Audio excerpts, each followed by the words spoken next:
Hi, everybody. Jean McDonald here with Transition Tip Tuesday.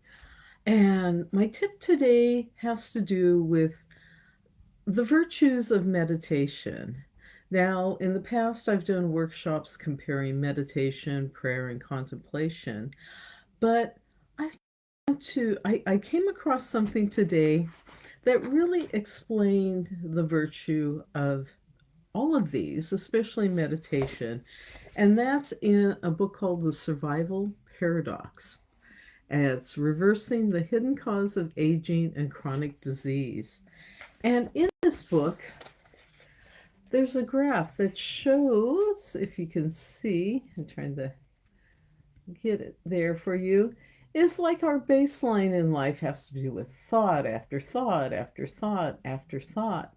But what meditation allows is for like a breath between each thought where we can process more of what's in our subconscious between these thoughts.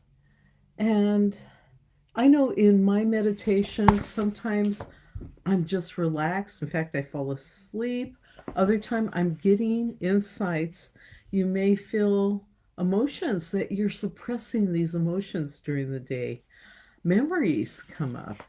And in some of the disciplines that I was trained in the past, different types of meditations, oftentimes they would kind of say, well, let the thought come and process and then just let it float off. But one thing that I would always notice is I would get those insights. I would get those aha moments. I would start to see how everything's connecting just by allowing myself to go into some form of meditation. Now, typically, what I will do is, well, I've been trained in transcendental meditation, which I'll often use for energy. I don't do it every day, but if I'm really tired, it's kind of my go to. Other times, I'll do a more relaxing, guided imagery type of meditation.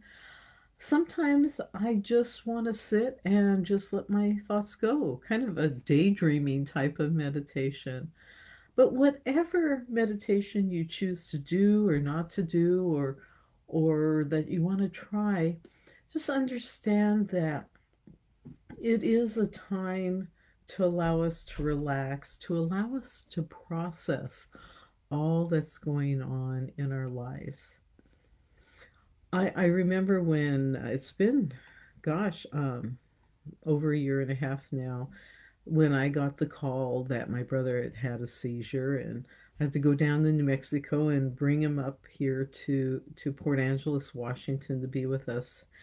And I was so overwhelmed by the whole situation that I would simply go in my car and drive my car like around the block basically. I was within a couple miles of my house, a couple, not even a couple miles, couple blocks of my house, and I would just sit in the car and breathe. And it's just that I needed some space. I needed a little place to go that was totally private, that I wouldn't be interrupted, that I could go and breathe.